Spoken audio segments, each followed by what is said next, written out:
Ed Hula joins us from Atlanta. He's the founder and editor of Around the Rings, a publication specializing in the business news surrounding Olympics. Ed, thanks for being here. It's a pleasure to be with you.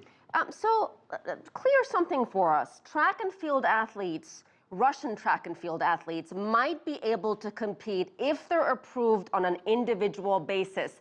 How realistic is this when we're, 45 days away from the games in Rio? It is one of the big questions. This is something the IOC has never done before. It's entering new territory. It has to decide what kind of process it will follow, which athletes it will decide to put through this process, and perhaps be ready by the time the Olympics open, August 5th in Rio de Janeiro.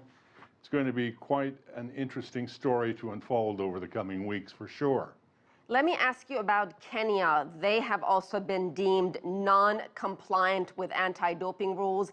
What will it mean for Kenya? And I have to say, they issued a statement saying, we are one of the most tested nations. We're ready for the new requirement because we support clean athletes. Clearly, IOC sees this differently. Some great doubts about the efficacy, the effectiveness of the anti-doping program in Kenya. So many questions remain over it that the IOC really can't give the presumption of guilt easily to its athletes from Kenya or from Russia, which is why they took the steps they did today. For Kenya, it's doubly important because that's a country that lives and breathes on its track and field medals. That is where Kenya made its place in the Olympic Games, and to have its athletes under such suspicion is a great blow to the prestige of Kenya. And they're right to protest, they're right to be unhappy, but now is the time for Kenya and Russia and other countries which are, been implicated in one way or another with failures with their doping programs to step up and make things better.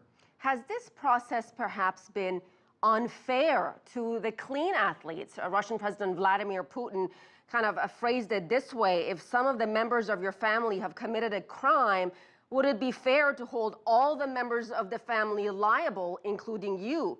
That is not how it's done. Does Putin here have a point, Ed? Well, it's a question of how do you make sure that everybody is clean? How do you protect the clean athletes?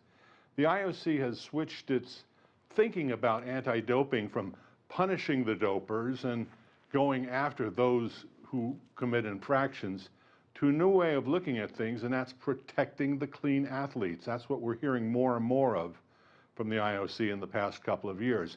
And what that means is the IOC is again, never had to really prove its case that these athletes are clean. This is a whole new process for them.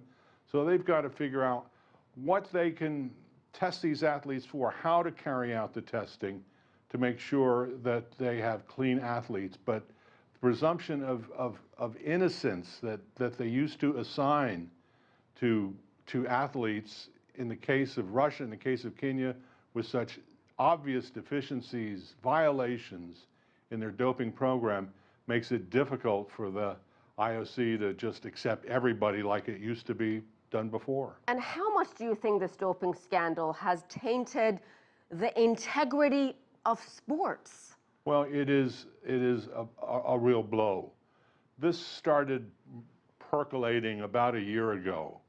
The rumors of these doping problems that were going to arise from retests of Beijing and London samples. And this goes to the core of fair play in sport. And the IOC is very wise to try to protect the integrity, the image of the Olympic Games, that this is a fair competition, because sponsors don't want to be a part of it. Broadcasters don't want to be a part of a rigged competition that's fraught with doping. So it's really key for the IOC to take its steps right now and to explore this new territory, as I say, of how you protect clean athletes. They know how to penalize dopers, but how do you protect the clean athletes? And that's the answer. That's the path that they're on, that they've taken here. All right, we'll leave it at that. Ed Hula, thank you so much.